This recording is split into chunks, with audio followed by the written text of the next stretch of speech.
నమస్కారం. శ్రీనిలయం కార్యక్రమానికి స్వాగతం.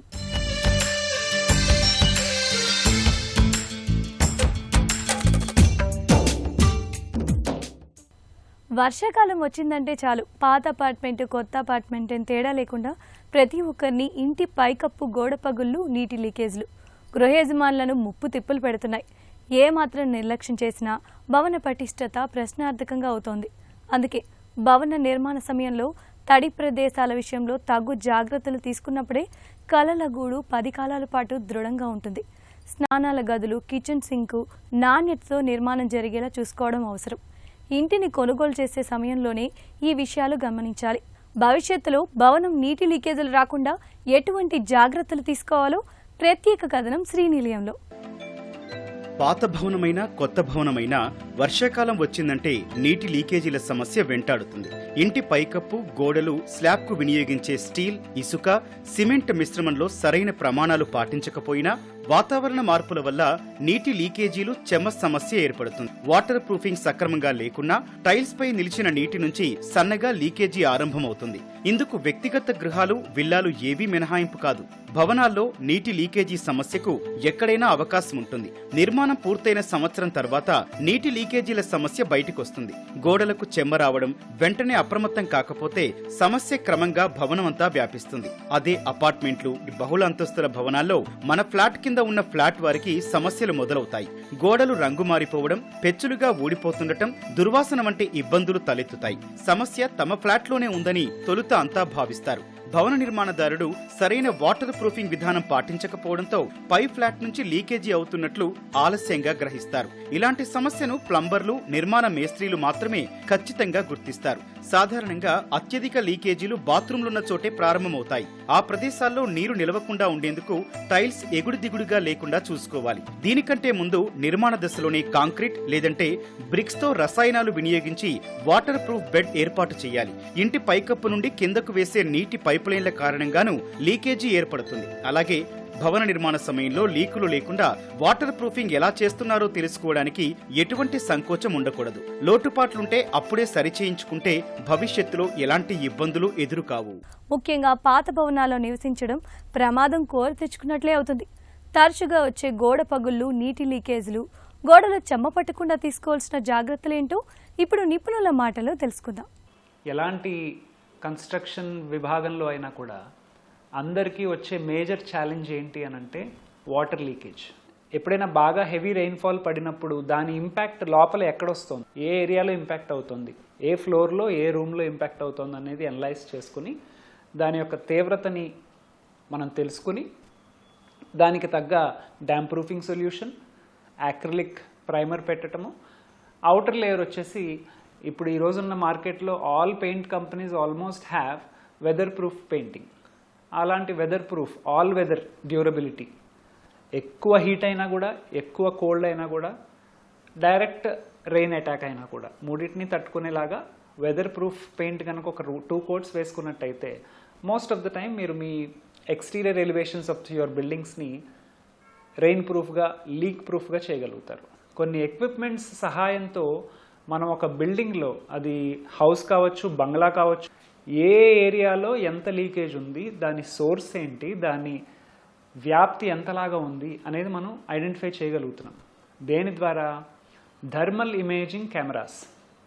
అంటే ఒక thermal image camera, hand held camera, gimbal లాంటి ఒక కెమెరా మనం పట్టుకుని కనుక సైట్లో వాల్స్ దగ్గర, స్లాబ్స్ దగ్గర దాన్ని చూపించుకుంటూ వెళితే అది ఇంటర్నల్గా ఎక్కడైతే వేడి శాతం ఎక్కువగా ఉంది లేదా ఎక్కడైతే చెమ్మ శాతం ఎక్కువగా ఉంది అనేది ఐడెంటిఫై చేస్తుంది. ఎనీవేర్ మీకు లీకేజ్ని ఫస్ట్ ఐడెంటిఫై చేసి దాన్ని అనలైజ్ చేసి దాన్ని డెమాలిషన్ చేయాలా, లేకపోతే గ్రౌటింగ్ ఇంజెక్షన్స్ ద్వారా మీకు ఆ లీకేజ్ని నియంత్రించాలా, లేకపోతే కొంతవరకు డ్యామేజ్ చేసి మళ్ళీ న్యూ టైల్స్ రీప్లేస్మెంటా ఫ్లోర్లో కానీ, వాల్లో కానీ, లేకపోతే స్లాబ్లో ఒకవేళ రస్టింగ్ ఎక్కువైపోయి స్లాబ్ కనుక మనకి జారి పడుతూ ఉంటే అసలు ఎక్కడ ఉంది, దాని రస్ట్ ఎంతవరకు వెళ్ళింది డ్యామేజ్ అనేది ఐడెంటిఫై చేయడం దాకా కూడా ఈ టెక్నాలజీ మనకు సహాయపడుతుంది. రెండోది మాయిశ్చర్ మీటర్. మాయిశ్చర్ మీటర్ అనే చిన్న ఎక్విప్మెంట్, హ్యాండ్ హెల్డ్ ఎక్విప్మెంట్ని యూస్ చేసి మనకు వాల్స్లో కానీ, ఫ్లోర్స్లో కానీ స్లాబ్స్లో కానీ ఎక్స్టీరియర్స్లో కానీ సేమ్ ఇలాగే ప్యాచ్ టెస్ట్ లాగా మనకి ఒక వాల్కి ఒకవేళ వాన పడింది అనుకోండి, అవుట్ సైడ్ బిల్డింగ్ని చూసినప్పుడు కొన్ని ఏరియాల్లో మాత్రం మిగతా ఏరియా అంతా డ్రై అయిపోయినా కూడా కొన్ని ఏరియాస్లో క్రాక్స్ దగ్గర ఆ వెట్నెస్ అలాగే కనబడుతూ ఉంటుంది. విజిబిలీ కనబడినప్పుడు మనం డెఫినెట్గా ఐడెంటిఫై చేసి దాన్ని రెక్టిఫై చేయగలుగుతాం. వేరే యాజ్ విజిబిల్లీ కనబడినప్పుడు ఏం చేస్తాం? We have to rely on some equipment like this. వీటితో పాటు ఇంకా అడ్వాన్స్డ్ టెక్నాలజీస్ కూడా ఉన్నాయి, like ultrasound test. Ultrasound test అంటే ఆ డివైస్ని మనం సైట్లో చూసుకుంటూ వెళ్ళినప్పుడు ఎక్కడైనా కంటిన్యూస్ వాటర్ లీకేజ్, డ్రాప్లెట్స్ పడడం కానీ, మనం ఫాల్ సీలింగ్ చేసుకుంటున్నాం ఆల్మోస్ట్ ఆల్ అవర్ ప్రాజెక్ట్స్లో. లోపల ఎక్కడో స్లాబ్లో సమ్ వాటర్ పైప్ లైన్ వెళుతున్నట్టయితే దాంట్లో ఏదైనా లీక్ ఉండి డ్రాప్ పడుతుందనుకోండి, అది మనకి మేబీ మనం వినలేకపోవచ్చు, కానీ ఆ అల్ట్రాసౌండ్ స్కానర్ అనేది దాన్ని ఐడెంటిఫై చేసి దాని లొకేషన్ని పిన్ పాయింటెడ్గా మనకి చూపిస్తుంది. సో మనం దాన్ని ఆసరాగా తీసుకుని ఆ ప్రాబ్లమ్ని రెక్టిఫై చేయగలుగుతాం. ఒకప్పుడు ప్రభుత్వ బ్యాంకుల నుంచి గృహ రుణం తీసుకోవడం అంటే పెద్ద ప్రహసనం. నిబంధనల మాట ఎలా ఉన్నా రుణం మంజూరులో కాలయాపన, అధికారుల నిర్లక్ష్య ధోరణి అడుగడుగునా కనిపించేది. అదే సమయంలో రుణగ్రహీతల అవసరాలను వేగంగా తీర్చేందుకు ప్రైవేట్ బ్యాంకులు పోటీ పడేవి. కానీ కొన్నేళ్లుగా ఈ పరిస్థితి మారింది. ప్రభుత్వ బ్యాంకులు గృహ రుణ మార్కెట్లో తమ శక్తిని చాటుకునేందుకు ప్రయత్నిస్తున్నాయి. గృహ రుణ వడ్డీ రేట్లు అందుబాటులోకి రావడంతో ఇప్పుడు సొంతింటి కోసం ఆలోచిస్తున్న వారి సంఖ్య పెరిగింది. ఈ నేపథ్యంలో ఇంటి కొనుగోలుకు అవసరమైన మేరకు రుణం రావాలంటే ఏం చేయాలనే సందేహం ఎంతో మందికి వస్తోంది. ఒక వ్యక్తికి రుణాన్ని ఇచ్చేటప్పుడు ఏ అంశాలను పరిశీలిస్తుంది? రుణగ్రహీత తన అర్హతను పెంచుకునేందుకు ఎలాంటి జాగ్రత్తలు తీసుకోవాలన్నది ఇప్పుడు తెలుసుకుందాం. ఇప్పటి వరకు తీసుకున్న రుణాల్ని ఎలా చెల్లించారు అనేది ధృవీకరించేది క్రెడిట్ నివేదిక. కొత్త అప్పును తీసుకోవాలి అనుకున్నప్పుడు క్రెడిట్ స్కోర్ ఎంతో కీలకంగా మారుతుంది. 750కి మించి స్కోర్ ఉన్నప్పుడే రుణం తేలిగ్గా లభిస్తుంది. 800 దాటితే వడ్డీలోనూ 0.5% వరకు తగ్గింపు లభిస్తుంది. కాస్త ఎక్కువ మొత్తంలో రుణం తీసుకునేందుకు వీలవుతుంది. కుటుంబంలో ఒకరికంటే ఎక్కువ మంది ఆర్జిస్తుంటే ఉమ్మడిగా రుణం తీసుకోవచ్చు. దీనివల్ల అధిక మొత్తం లభిస్తుంది. జీవిత భాగస్వామి, తల్లిదండ్రులతో కలిపి ఈ ఉమ్మడి రుణం తీసుకోవచ్చు. రుణ అర్హత పెరగడమే కాకుండా ఈఎంఐ భారాన్ని పంచుకోవచ్చు. ఆదాయ పన్ను మినహాయింపు కోసం ఇది ఉపయోగపడుతుంది. అధిక మొత్తంలో అప్పు అవసరమైనప్పుడు వ్యవధి వీలైనంత ఎక్కువ కాలం ఉండేలా చూసుకోవాలి. దీనివల్ల ఈఎంఐ భారం తగ్గి మీ రుణం పెరుగుతుంది. కాకపోతే వడ్డీ భారం అధికంగా ఉంటుందన్న సంగతి మర్చిపోవద్దు. గృహ రుణ అర్హతను నిర్ణయించడంలో ఇతర అప్పులు కీలకమే. ఇప్పటికే 2-3 అప్పులుంటే వీటికి చెల్లించే ఈఎంఐ కొత్త రుణానికి అడ్డంకిగా మారుతుంది. కాబట్టి చిన్న రుణాల్ని వీలైనంత మేరకు తీర్చేందుకు ప్రయత్నించండి. ఆదాయంలో 40% మించి ఈఎంఐలు ఉండడం అంత మంచిది కాదు. తప్పనిసరి పరిస్థితుల్లో 50% వరకు ఉండొచ్చు. వేతనం ఒక్కటే కాకుండా ఇతర మార్గాల నుంచి ఆదాయం వస్తుంటే ఆ లెక్కల్ని రుణదాతకు తెలియజేయండి. ఉదాహరణకు అద్దె, వ్యాపారం, వ్యవసాయం, వడ్డీలు, ఇలా అన్ని రకాల ఆదాయ ఆధారాల్ని చూపించండి. దీనివల్ల మీకు కావలసినంత రుణం సులభంగా లభిస్తుంది. గృహ రుణాలు కేవలం ఉద్యోగులు, అధిక ఆదాయం ఉన్న వ్యక్తులకే అన్న అపోహ చాలా మందిలో ఉంది. కానీ ఇది నిజం కాదు. స్వయం ఉపాధి పొందుతున్న వారికి ఇప్పుడు చాలా సంస్థలు గృహ రుణాలు అందిస్తున్నాయి. ప్రభుత్వ బ్యాంకులు గ్రామీణ ప్రాంతాల్లోని వారికి ఇంటి రుణాలు ఇచ్చేందుకు ముందుకొస్తున్నాయి. వడ్డీ కాస్త అధికంగా ఉండే అవకాశం ఉంది. ఇంటి కొనుగోలుకు అవసరమైన మేరకు రుణం రావాలంటే ఏం చెయ్యాలి? బ్యాంకు లేదా గృహ రుణ సంస్థ ఒక వ్యక్తికి రుణాన్ని ఇచ్చేటప్పుడు ఎలాంటి అంశాలను పరిశీలిస్తుంది? సిబిల్ స్కోర్ అర్హతను పెంచుకునేందుకు ఎలాంటి జాగ్రత్తలు తీసుకోవాలో ఇప్పుడు నిపుణుల మాటలో తెలుసుకుందాం. ఒకరింట్లో మీరు ఒక్కరే సంపాదన చేస్తున్నారు. మీ యొక్క ఆదాయం బేసిస్ మీదనే హౌసింగ్ లోన్ అనేది ఎలిజిబిలిటీ వర్కౌట్ చేస్తాం. అలా కాకుండా మీ ఇంట్లో ఇద్దరు ఉన్నారు, కలిసి పనిచేస్తున్నారు. సో ఇద్దరి ఆదాయాలు కూడా కలిపి ఓవరాల్ ఎలిజిబిలిటీ ఎంత వస్తుంది హౌసింగ్ లోన్కి అనేది కూడా చూడడం ఒక పద్ధతి. మీకు పెద్ద ఇల్లు, మీకు ఒక 2 బెడ్రూమ్ ఉంది, 3 బెడ్రూమ్ హౌస్ కావాలి. దీనికి కావాల్సినటువంటి ఇద్దరు ఆదాయాలు కలిపితే మనకు హౌసింగ్ లోన్ ఎలిజిబిలిటీ పెరుగుతుంది. ఒక హౌసింగ్ లోన్ ఎలిజిబిలిటీ చూసేటప్పుడు మీ ఆదాయంలో మీ ఈఎంఐలు ఎంత శాతం వరకు ఉన్నాయి అన్నది ఖచ్చితంగా ఒకటి ఏ ఫైనాన్షియల్ ఇన్స్టిట్యూషన్ అయినా కూడా చూసుకొని చేస్తాయి. మీ ఓవరాల్ ఆదాయంలో, మీ కంబైన్డ్ ఆదాయంలో ఒక 40% నుంచి మ్యాక్సిమం ఒక 50% వరకు మీ గృహ రుణాలు అనుకోండి, మీ వాహనాల రుణాలు అనుకోండి, అన్ని రుణాలు కలిపి 40-50% కన్నా ఎక్కువ ఉండకుండా ఉండేటట్టుగా చూసుకుంటే మీ ఎక్కువ రుణం మనం తీసుకునే అవకాశం మనకు ఉంటుంది. ఎక్స్పెండిచర్ అనేది క్వాలిఫై అవుతుంది కాబట్టి ప్రతి ఒక్కరికి కూడా ఇన్కమ్ ట్యాక్స్ పరంగా కూడా మనకి ఇబ్బంది లేకుండా ఉంటుంది. ముఖ్యంగా హౌసింగ్ లోన్ తీసుకోవాలి అంటే మనకు సిబిల్ రేటింగ్ అనేది ఖచ్చితంగా చూస్తాం. సిబిల్ రేటింగ్ అనేది 750 నుంచి 800 వరకు ఉన్నది చాలా అనుకూలమైనటువంటి CIBIL score for availing A housing loan. 700-750 వరకు ఉన్నా ఇబ్బంది లేదు. సిబిల్ స్కోర్ 800 అయింది. 800 సిబిల్ స్కోర్ వస్తే మనకు 0.25% కూడా మనకు తగ్గే అవకాశం ఉంటుంది గృహ రుణాల యొక్క ఇంట్రెస్ట్ రేట్ కూడా.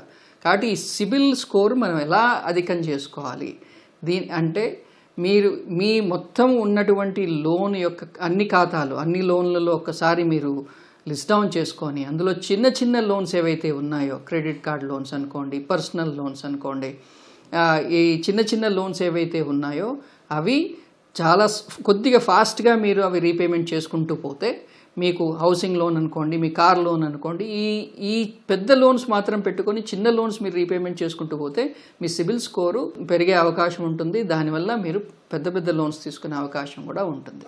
సాధారణంగా బ్యాంకులు, రుణ సంస్థలు ఇంటి విలువలో 90% వరకు రుణాన్ని ఇస్తుంటాయి. మిగతా మొత్తాన్ని మనమే సమకూర్చుకోవాలి. మీరు తక్కువ మార్జిన్ మనీని చెల్లిస్తే ఎక్కువ రుణం తీసుకోవాల్సి వస్తుంది. వడ్డీ భారం అవుతుంది. వీలైనంత వరకు మీ దగ్గర అందుబాటులో ఉన్న మొత్తం చెల్లించి అవసరమైన మేరకే రుణం తీసుకునే విషయాన్ని పరిశీలించాలి. గృహ రుణం తీసుకునే తొందరలో కొన్ని ముఖ్యమైన అంశాల్ని మర్చిపోతుంటాం. ముందుగా ఏ బ్యాంకు రుణ సంస్థను సంప్రదించాలో నిర్ణయించుకోండి. వడ్డీ ఎంత విధిస్తున్నారో పరిశీలించండి. మీ క్రెడిట్ నివేదికను చూడండి. ఏవైనా తప్పులుంటే సరిచేసుకోండి. పరిశీలన రుసుములు, ఇతర ఖర్చుల్ని బేరీజు వేసుకున్నాకే రుణ సంస్థను ఎంపిక చేసుకోవాలంటున్నారు నిపుణులు.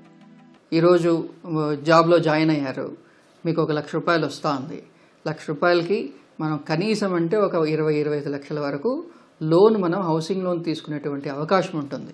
మీ పే స్లిప్స్ బేసిస్ మీద హౌసింగ్ లోన్ ఇవ్వడానికి ప్రతి బ్యాంకు కూడా రెడీగా ఉంటుంది. మీకు నెలసరి ఆదాయం 1 లక్ష అనుకున్నా కూడా 1 లక్ష బేసిస్ మీద ఒక 20-25 లక్షల వరకు మీకు హౌసింగ్ లోన్ దొరికే అవకాశం ఉంటుంది. ఒక ఇల్లు కొనాలంటే మనకు బహుశా ఒక 1 కోటి రూపాయల ఇల్లు ఉందనుకోండి. అందులో మీరు ఒక 10% నుంచి 20% వరకు మీ డౌన్ పేమెంట్ చేయగలిగితే మిగతా 90%, 80%, 90% మన హౌసింగ్ లోన్ డిస్బర్స్మెంట్స్ ద్వారా తీసుకోవచ్చు. ఇప్పుడు ఆన్ గోయింగ్ ప్రాజెక్ట్స్ ఏవైతే ఉన్నాయో వాటిలోనూ కొనుక్కోవచ్చు. లేదు మీకు రెడీ టు మూవ్ ఇన్ ఉన్న హౌసింగ్ లోన్స్ కూడా హౌసెస్ కూడా మీరు ఈ విధంగా కట్టుకోవచ్చు. రెడీ టు మూవ్ ఇన్ అయితే మీకు ఈఎంఐ ఇమీడియట్గా స్టార్ట్ అవుతుంది. ఆన్ గోయింగ్ ప్రాజెక్ట్స్ నడుస్తూ ఉన్నటువంటి ప్రాజెక్ట్స్ మీరు చూస్తే మీరు ఎంత మేర ఆ కన్స్ట్రక్షన్ స్టేజ్ మేర మీరు మీ యొక్క హౌసింగ్ లోన్ డిస్బర్స్మెంట్స్ ఉంటాయి. ఏవైతే హౌసింగ్ లోన్ డిస్బర్స్మెంట్స్ ఉంటాయో ఆ మేర మాత్రమే మీరు ఇంట్రెస్ట్ కట్టుకుంటూ వెళ్తారు. ప్రభుత్వ రంగ సంస్థలు, ప్రభుత్వ రంగ బ్యాంక్స్ ఉన్నాయి. వాటిల్లో మనకు విరివిగా కాస్త ప్రొసీజర్ ఎక్కువైనా కూడా మనకు పద్ధతిగా మనకు తక్కువ రేటుతో మనకు ప్రభుత్వ రంగ బ్యాంకుల్లో మనకు లోన్స్ అత్యధికంగా ఇస్తున్నారు. అందులో ఈ హౌసింగ్ లోన్స్ అనేది ఓన్లీ ఉద్యోగస్తులకైనా పెద్ద పెద్ద వ్యాపారస్తులకైనా అంటే కాదు, చిన్న చిన్న వ్యాపారస్తులకు కూడా, ఐటీ రిటర్న్స్ లేని వాళ్ళకు కూడా హౌసింగ్ లోన్స్ ఇవ్వడానికి చాలా ఇన్స్టిట్యూషన్స్, చాలా హౌసింగ్ ఫైనాన్స్ కంపెనీస్ అవైలబిలిటీలో ఉన్నారు. హౌసింగ్ ఫైనాన్స్ కంపెనీస్ ఏం చేస్తాయంటే మన యొక్క ఆదాయాన్ని, మన చిన్న చిన్న వ్యాపారాల యొక్క ఆదాయాన్ని ఐటీ రిటర్న్స్లో కాకపోయినా వాళ్ళు మనకు ప్రతి నెల ఎంత వస్తుంది, బ్యాంకులో ఎంత పడుతూ ఉంది, ఈ విధంగా వాళ్ళు ఒక ఎలిజిబిలిటీ ట్రాక్ చేసుకొని దాని బేసిస్ మీద కూడా చిన్న చిన్న గృహ రుణాలు ఇవ్వడానికి చాలామంది, చాలా ఇన్స్టిట్యూషన్స్ ముందరకు వస్తూ ఉన్నారు. కలల గృహం 100 ఏళ్లు ఉండాలి, తరాలు నివాసం ఉంటూ నిండు నూరేళ్లు నిలబడాలి. ఇల్లు కట్టుకునేటప్పుడు, కొనుగోలు చేసేటప్పుడు ఎవరైనా ఆలోచించేది ఇదే. అందుకే కలలు కనే ఇంటిని ఎంతో అందంగా, మనసుకు నచ్చే విధంగా ఎంపిక చేసుకుంటాం. ప్రస్తుతం హైదరాబాద్లో ఆకాశాన్నంటే భవన నిర్మాణాలు జరుగుతున్నాయి. 50కి పైగా అంతస్తులతో వందల భవనాలు నగర శివారు ప్రాంతాల్లో నిర్మాణం పూర్తి చేసుకోగా వేలాది మంది ఎత్తైన భవనాల్లో నివసిస్తున్నారు.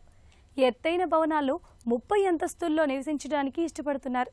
స్వచ్ఛమైన గాలి లభించడమే కాక ఎలాంటి పొగ రాదు. వాహనాలు, ఇతర శబ్ద కాలుష్యం అసలే ఉండవు. పైనుండి పరిసర ప్రాంతాల అందాలను ఆస్వాదించే అవకాశం ఉంటుంది. ఒక ఐటీ కారిడార్లోనే కాదు, సిటీలోని ఇతర ప్రాంతాల్లోనూ ఎత్తైన భవనాలు నిర్మిస్తున్నారు. హైదరాబాద్ స్థిరాస్తి రంగం ఎంతో ఎత్తుకు ఎదిగింది. ఏటేటా భవనాల ఎత్తు పెరుగుతూ పోతోంది. 55 అంతస్తుల ఆకాశ హర్మ్యాలు ప్రస్తుతం నిర్మాణంలో ఉన్నాయి. ఐటీ కారిడార్లోనే కాదు, సిటీలోని ఇతర ప్రాంతాల్లోనూ 50 అంతస్తులపైన ఆవాసాలు నిర్మిస్తున్నారు. ఇప్పుడిప్పుడే కొన్ని సంస్థలు ఆ ప్రాంతానికి, నగరానికి అందం తీసుకొచ్చేలా చూపు తిప్పుకోనివ్వని ఎలివేషన్లతో ప్రాజెక్టులను మొదలెట్టాయి. 3-4 ఏళ్లలో సరికొత్త భవనాల రూపురేఖల్ని నగరవాసులు చూడబోతున్నారు. ఐటీ కారిడార్లోని మాదాపూర్, గచ్చిబౌలి, రాయదుర్గం, ఫైనాన్షియల్ డిస్ట్రిక్ట్, కోకాపేట, కొండాపూర్, నార్సింగి, మంచిరేవుల, ఖాజాగూడ, నానక్రామ్గూడ, నల్లగండ్ల ప్రాంతాల్ని కొత్తగా చూసిన వారికి వావ్ అనిపిస్తుంది. 30-50 అంతస్తుల్లోని ఐటీ కార్యాలయాల భవనాలు, ఆ పక్కనే నివాస ఆకాశ హర్మ్యాలు చూస్తుంటే ఎక్కడో విదేశాల్లో ఉన్న అనుభూతి కలుగుతుంది. నగరంలో నిర్మిస్తున్న ప్రాజెక్టులను చూస్తే అంతర్జాతీయంగా పేరున్న ఆర్కిటెక్ట్లు డిజైన్ చేసిన ఉన్నాయి. ఎలివేషన్ పరంగా భిన్న ఆకృతుల్లో నిర్మిస్తే కొన్ని ఫ్లాట్లను వాస్తు ప్రకారం నిర్మించలేమని, పైగా ధర కూడా పెరుగుతుందని, ఈ రెండింటి దృష్ట్యా ఎక్కువ మంది బిల్డర్లు భిన్నమైన ఎలివేషన్ల వైపు వెళ్లడం లేదని, అద్భుతమైన ఎలివేషన్లతో ఐకానిక్ ప్రాజెక్టుగా నిర్మించాలని తమకు ఉంటుందని, ధర పెరుగుతుందని చెప్తున్నారు. హైదరాబాద్ లో ఇప్పటి వరకు నిర్మించిన అత్యంత ఎత్తైన భవనమిది. నింగిలోని మేఘాల్ని ముద్దాడుతున్నట్లుగా ఉంది. కోకాపేట్లో 57 అంతస్తుల ఈ నివాస భవనాన్ని 4.5 ఎకరాల విస్తీర్ణంలో నిర్మించారు. ఆ ప్రాంతానికే కాదు, సిటీకే ఇది ల్యాండ్ మార్క్ గా మారింది. ఇదే స్థాయిలో మరిన్ని ఆకాశ హర్మ్యాలు నగరంలోని వేర్వేరు ప్రాంతాల్లో నిర్మాణంలో ఉన్నాయి. 62 అంతస్తుల వరకు మరో భవనం అనుమతుల దశలో ఉంది.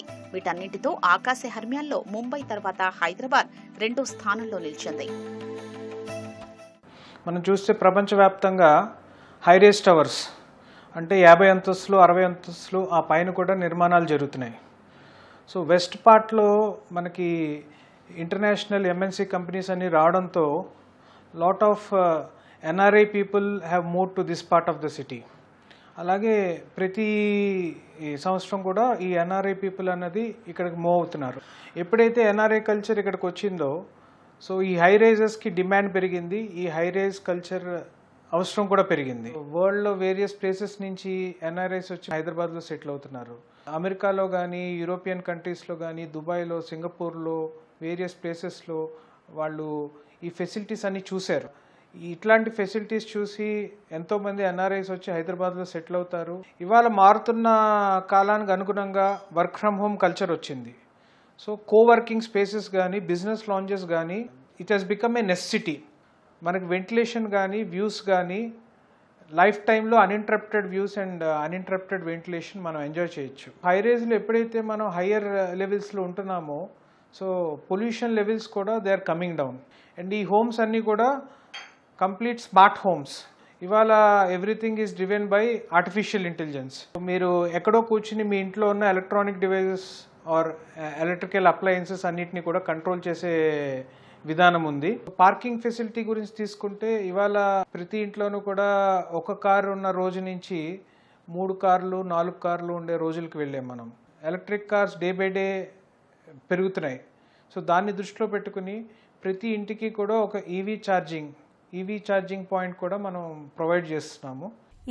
ఇళ్ల స్థలాలు, అపార్ట్మెంట్ కొనే ముందుగా వాస్తును పరిశీలిస్తుంటారు. మరి ప్రేక్షకులు అడిగిన ప్రశ్నలకు సమాధానాలు వాస్తు నిపుణుల మాటలో తెలుసుకుందాం.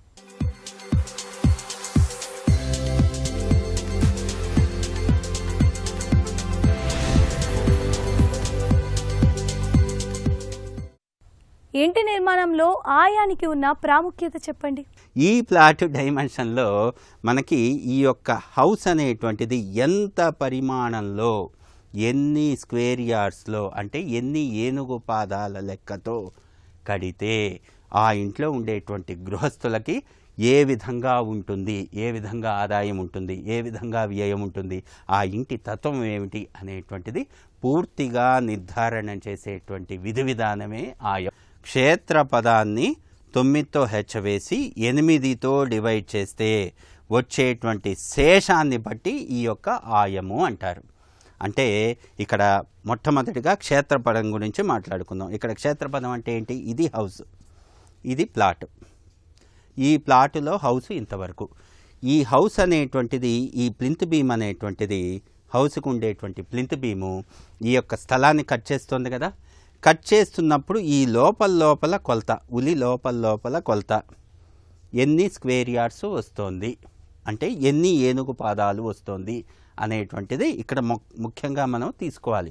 దాన్ని బట్టే మనం హౌస్కి సెట్ బ్యాక్స్ అనేటువంటిది ఈ క్షేత్రపద నిర్ణయం చేసి మనం ఆ యొక్క సెట్ బ్యాక్స్ అనేటువంటిది ఫైనల్ చేస్తున్నాం.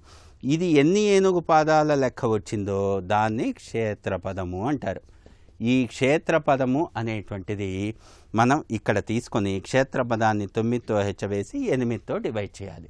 అంటే సుమారుగా ఒక 200 గజాల స్థలం ఉందనుకోండి. దీనిలో ఈ స్టెప్స్, లిఫ్టు ఇవన్నీ కూడా మొత్తం పెట్టుకొని, స్లాబ్ ప్రొజెక్షన్స్ ఇవన్నీ పెట్టుకొని కేవలం హౌస్ అనేటువంటిది ఇక్కడ వరకే కట్టుకుంటాం కదా, ఇది సుమారుగా 145 గజాల్లోనే వస్తుంది. దాన్ని క్షేత్రపదము అంటారు. ఈ క్షేత్రపదాన్ని 9తో హెచ్చవేసి